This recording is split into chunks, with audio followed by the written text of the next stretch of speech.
জানাতে চাই যাকে কেন্দ্র করে আজকের এই স্মরণ সভা বাংলাদেশের এক সময়ের কিংবদন্তি নেতা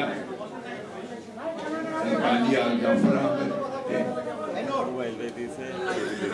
আমি শ্রদ্ধা জানাতে চাই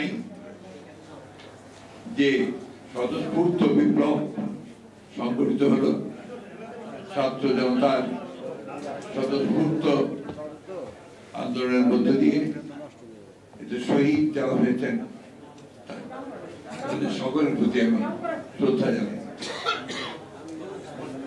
আমি শ্রদ্ধা জানাচ্ছি গত দুদিন যে ভয়াবহ বন্যা বাংলাদেশের দুটো বিভাগকে একেবারে দুর্ভোগের চরম সীমায় নিয়ে গেছে।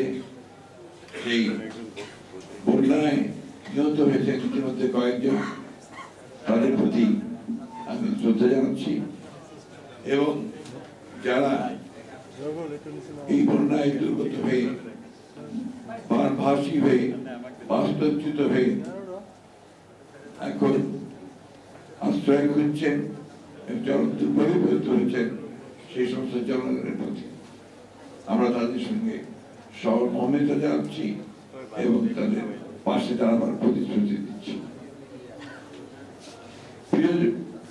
সুধীবৃন্দ, এই আমার সম্পর্কে আমাদের বিজ্ঞ আলোচকেরা দীর্ঘ আলোচনা করেছেন।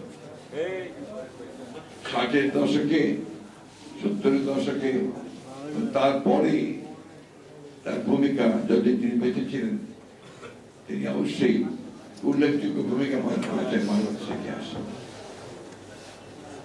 কাজী জাফর আমরা যখন ছাত্র রাজনীতি করি তখন তিনি আমাদের নেতা ছিলেন। পরবর্তীকালে আবার তার সঙ্গে আমার ব্যক্তিগত ঘনিষ্ঠতা বৃদ্ধি পায় যখন আমরা বিরোধী দলে, তিনিও তখন এই সরকারের ছিলেন না কিন্তু তাদের সমর্থন করছিলেন। জাতীয় পার্টি একজন অন্যতম নেতা হিসেবে সেই সময় তাকে জাতীয় পার্টির থেকে এরশাদের পদ থেকে বেরিয়ে এসে আবার নতুন করে জনগণের সঙ্গে সম্পৃক্ত হয়ে আন্দোলনের নামার ব্যাপারে আমার তার সঙ্গে অনেক ঘনিষ্ঠতা ছিল। মনে আছে আমি এখন রাতের অন্ধকারে কিভাবে ছদ্মবেশে কাজী জাফরকে দেশনেত্রী বেগম খালেদা জিয়ার কাছে নিয়ে গিয়েছিলাম এবং তখন থেকে তিনি আবার নতুন করে তার জনগণের পাশে থেকে দেশে গণতন্ত্র পুনরুদ্ধারের সেই লড়াইয়ে তিনি সম্পৃক্ত হয়েছিলেন। বন্ধুগণ, এটা হচ্ছে অতীত। আজকে আমাদের সামনে একটা সম্পূর্ণ নতুন একটা ভবিষ্যৎ এসেছে, একটা সময় এসেছে। আমাদের মাঝে একটা বিপ্লবের পরে মানুষের মধ্যে একটা নতুন আশা সঞ্চারিত হয়েছে। আমরা অতীতের সমস্ত জঞ্জালগুলোকে দূরে ফেলে দিয়ে নতুন করে আমাদের দেশকে তৈরি করব এবং সেটা এই সম্ভাবনা দেখিয়েছে আমাদেরকে আমাদের তরুণেরা, আমাদের যুবকেরা, আমাদের ছেলেরা, এবং অসম্ভবকে সম্ভব করেছে তারা।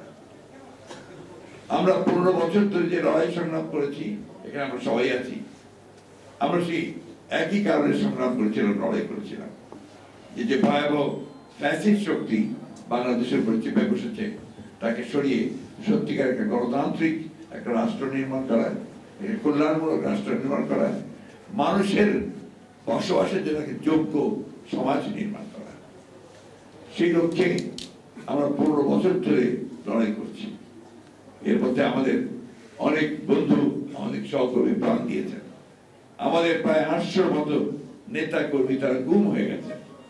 এর মধ্যে আমাদের এমপি ছিলেন ইলিয়াস আলী, সেলিম, পারভেজ সহ অনেক ছাত্র নেতা, যুব নেতা তারা ছিলেন। আমাদের প্রায় 2000-এর মতো নেতা কর্মীকে গুলি করে হত্যা করা হয়েছে। 1,45,000 মামলা করা হয়েছে আমাদের 60 লক্ষ মানুষের বিরুদ্ধে 15 বছরে। আমার বিএনপির একটা মানুষও খুঁজে পাওয়া যাবে না যার বিরুদ্ধে মামলা নেই, সেই ইউনিয়ন পর্যায় থেকে শুরু করে একেবারে কেন্দ্র পর্যন্ত। এর মধ্যে সংগ্রামের মধ্য দিয়ে আমাদের আপনারা আমরা ঐক্যবদ্ধ হয়ে আমরা 31 দফা ব্যাপারে আমরা সবাই একমত হয়ে সেই 31 দফা বাস্তবায়িত করবার জন্য আমরা সংগ্রাম শুরু করেছিলাম। 31 দফা কি ছিল? একটা সংস্কার, যে আমরা রাষ্ট্র ব্যবস্থার সংস্কার চাই, পরিবর্তন চাই, এবং আমাদের মধ্যে যে যুক্তিটা ছিল এইটাকে লক্ষ্যে আমরা আন্দোলন করব, ফ্যাসিবাদকে পরাজিত করে আমরা একটা নির্বাচনে যাব। সেই নির্বাচনে আমরা আবার ঐক্যবদ্ধ হয়ে আমরা অবশ্যই 31 দফাকে বাস্তবায়িত করব। এই ব্যাপারে কিন্তু আমাদের মধ্যে কোনো দ্বিমত ছিল না, আমরা একসাথে আন্দোলন করেছি। আপনারা সবাই জানেন সেই আন্দোলনে কিভাবে আমাদের নেতা কর্মীরা নির্যাতিত হয়েছেন, নিগৃহীত হয়েছেন, নিহত হয়েছেন। আমাদের মনে থাকার কথা যে 7ই ডিসেম্বর 1923 সালে, সম্ভবত আমাদের 22 সালে আমাদের নয়াপল্টন অফিসে যখন আপনার আক্রমণ করে পুলিশ, সেই আক্রমণের মধ্যে আমাদের মকবুল স্বেচ্ছাসেবক দলের নেতা মিরপুরের, তাকে কিভাবে প্রকাশ্যে গুলি করে হত্যা করা হয়। আমাদের সমস্ত শীর্ষ নেতাদেরকে গ্রেফতার করে নিয়ে যাওয়া হয় এবং পরে আমিও তখন গ্রেফতার হই। আমাদের পরে বাধ্য হয়ে আমাদের নেতৃবৃন্দ সেই জনসভা থেকে নিয়ে যান, সমাবেশ থেকে নিয়ে যান গোলাপবাগে, মনে আছে আমাদের? এই যে আপনার আন্দোলন, এই যে সংগ্রাম, এখানে হাজারো হাজারো হাজারো নেতাকর্মী আমাদের এই যুগপৎ আন্দোলনে তারা নিগৃহীত হয়েছেন, নির্যাতিত হয়েছেন, জেলের মধ্যে অবর্ণনীয় কষ্ট ভোগ করেছেন। আমরা যেন এগুলো ভুলে না যাই। আমি কিছুক্ষণ আগে বাসায় আসার আগে আমি সায়ন্ত আপনার সবাই থেকে জেনেন, টক শো করেন, একজন চিকিৎসক দাঁতের, তিনি আমার বাসায় এসে দাঁত। আমরা যেদিন আপনার রংপুরের ছাত্র সাইদের হত্যার প্রতিবাদে গায়েবী জানাজা দিয়েছিলাম বাইতুল মোকাররমে, সেই বাইতুল মোকাররমে গায়েবী জানাজায় আসতে গিয়ে সে গ্রেফতার হয়। সেদিন অসংখ্য নেতাকর্মী গ্রেফতার করা হয়। সায়ন্ত বলছে জেলে যাওয়ার পরে তারা একজন তাদের যে পরিবারের সদস্য তার সঙ্গে দেখা করতে পারেনি, বাসা থেকে কোনো ওষুধ আনতে পারেনি, কোনো খাবার আনতে পারেনি, এমনকি তাদেরকে যে পত্রিকা দেওয়া যে বিধান আছে আপনার ডিভিশন প্রাপ্ত কয়েদিদের, সেটা পর্যন্ত তাদেরকে পত্রিকা পড়তে দেওয়া হয়। এই অবস্থার মধ্যে দিয়ে কিন্তু আমরা সবাই গেছি। আমাদের শীর্ষ নেতা একজন বাকি নেই যে বহুবার কারাগারে না গেছে। আমাদের সবচেয়ে বড় নেতা আমাদের দেশের বেগম খালেদা জিয়া, তিনি মিথ্যা মামলায় 6 বছর তিনি কারাগারে ছিলেন। আমাদের তারেক রহমান সাহেব নির্বাচিত আছেন, এরকম অসংখ্য মামলা। সেইটাকে প্রেক্ষিতে, এই আন্দোলনের প্রেক্ষিতে ছাত্ররা যখন কোটা আন্দোলন শুরু করেছে, সেই সময় থেকে এই আন্দোলন ছাত্ররা তারা মোবিলাইজড হয়েছে এবং এটাকে জনগণের আমরা সমর্থন দিয়েছি, সহায়তা করেছি। একটা চূড়ান্ত আন্দোলনের মধ্যে জনগণের যে প্রত্যাশা, সেই প্রত্যাশাকে পূরণ করবার জন্য তারা একটা অবস্থা তৈরি করেছে। ফ্যাসিবাদের নায়ক শেখ হাসিনা পালিয়ে গেছে, তাদের যারা দোসর তারা অনেকে পালিয়ে গেছে, অনেকে লুকিয়ে আছে। নতুন সরকার গঠন হয়েছে, একটা ইন্টারিম সরকার, অন্তর্বর্তীকালীন সরকার, এবং সেই সরকারের প্রধান হচ্ছেন আমাদের সকলের অত্যন্ত শ্রদ্ধেয় মানুষ প্রফেসর ডক্টর ইউনূস আলী, আরো শ্রদ্ধেয় ব্যক্তিরা এর সদস্য হয়েছে। এদের কাছে আমাদের প্রত্যাশা অনেক। আমরা সবাই মনে করি যে এই ইন্টারিম গভর্নমেন্ট তারা অবশ্যই যৌক্তিক সময়ের মধ্যে তারা একটা নির্বাচনের ব্যবস্থা করবেন।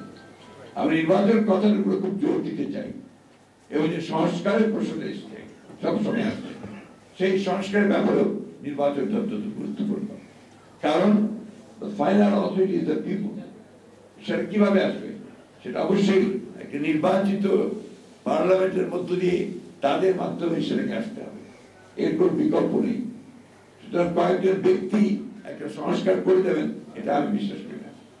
আমি বিশ্বাস করি জনগণের অংশগ্রহণের মধ্যে দিয়ে তাদের মাধ্যমে কিন্তু সেই সংস্কার আসতে হবে। আমরা বিশ্বাস করি যে আমাদের এখন যারা এই যে গভর্নমেন্টে কাজ করছেন তারা সবাই অত্যন্ত আন্তরিক, তারা যোগ্য মানুষ, কিন্তু আমরা এটাকে আরো ভিজিবল দেখতে চাই, আরো দৃশ্যমান দেখতে চাই।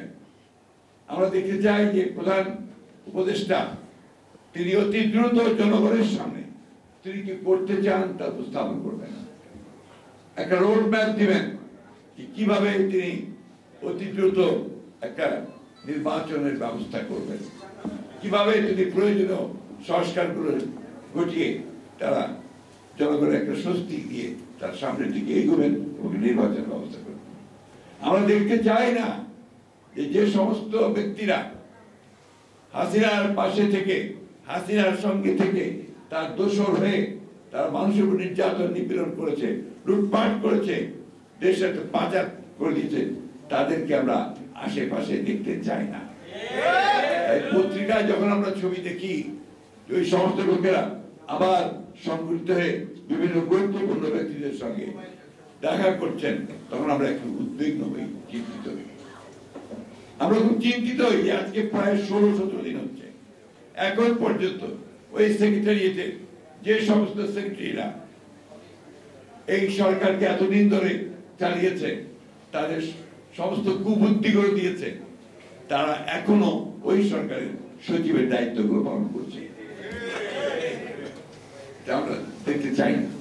আমরা দেখতে চাই যে অবিলম্বে ওই ব্যুরোক্রেসিতে যারা প্রো পিপল আছেন, যারা জনগণের সঙ্গে সম্পৃক্ত আছেন, আইন মেনে সব মেনে তাদেরকে আমরা পাশে দেখতে চাই।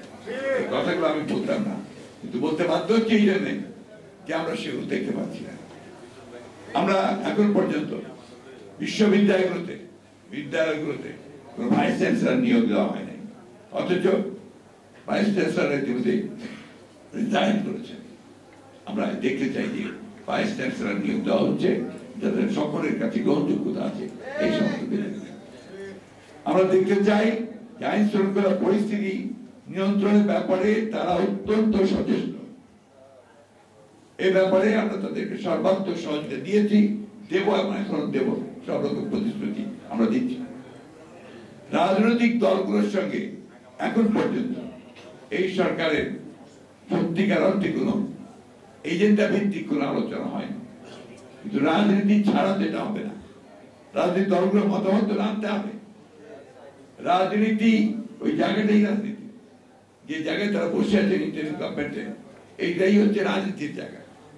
কারণ এখান থেকেই তো দেশের সবকিছু ভবিষ্যৎ নির্ধারিত হবে। সুতরাং যারা রাজনীতি করছেন তাদের সঙ্গে অবশ্যই তাদেরকে মত বিনিময় করতে হবে। ছাত্র নেতৃবৃন্দ যারা আজকে সহযোগিতা করছেন তাদের কাছেও আমাদের অনুরোধ, আমরা যারা অনুরোধ করছি, অনুরোধ রাখছি যে এই বিষয়গুলোকে অত্যন্ত গুরুত্বপূর্ণ সহকারে নিয়ে এই বিপ্লবকে যেন সুসংগত করা যায়, প্রতি বিপ্লব যেন না ঘটে, এবং ইতিমধ্যে যে চক্রান্ত রকম সুর কথাবার্তা উঠে আসছে আপনাদের মধ্যে, সেগুলোকে যেন আপনার প্রতিহত করা যায়, সেগুলোকে পরাজিত করে এই বিপ্লবের চেতনাকে যেন আমরা সমুন্নত রেখে একটা গণতান্ত্রিক বাংলাদেশের দিকে যেন এগিয়ে দিতে পারি, সেই বিষয়টা তাদেরকে সবসময় স্মরণ রাখতে হবে। আমি আবার রিপিট করতে চাই যে অবশ্যই অতি দ্রুত জনগণের যে চাহিদা, সেই চাহিদাকে পূরণ করার জন্য রাজনৈতিক দলগুলোর সঙ্গে আলোচনা করে একটা কিভাবে একটা নির্বাচন অতি দ্রুত করা যায় এবং সেই প্রয়োজনীয় সংস্কার করা যায়, সেটা নিয়ে এই ইন্টারিম গভর্নমেন্ট কাজ করবেন বলে আমরা প্রত্যাশা করি। আমাদের আস্থা রয়েছে, জনগণের আস্থা রয়েছে, সকলেরই আস্থা আছে, কিন্তু অবশ্যই সেটা সীমিত সময়ের মধ্যেই করতে হবে, একটা সময়ের মধ্যেই করতে হবে, যৌক্তিক সময়ের মধ্যে করতে হবে। তা না হলে যে উদ্দেশ্য, সেই উদ্দেশ্য সম্পূর্ণ ব্যাহত হবে। আমি বক্তব্য দীর্ঘ করবো না। কাজী জাফর সাহেবকে আমি আমার শ্রদ্ধার সঙ্গে স্মরণ করছি। আমি যারা শহীদ হয়েছেন তাদের স্মরণ করছি, বিশেষ করে ছাত্রদের যে ত্যাগ, সেই ত্যাগকে আমি কখনোই বলতে পারবো না। আসুন আমরা আজকে সবাই ঐক্যবদ্ধ হয়ে এই ইন্টারিম গভর্নমেন্ট যেন সফল হন, তারা যেন একটা রোড ম্যাপ দিতে পারেন, সেই রোড ম্যাপ অনুযায়ী আমরা যেন গণতন্ত্রের পরিচিত পারি, সেই লক্ষ্যে আমরা সবাইটাকে সহযোগিতা করব। ধন্যবাদ সকলকে।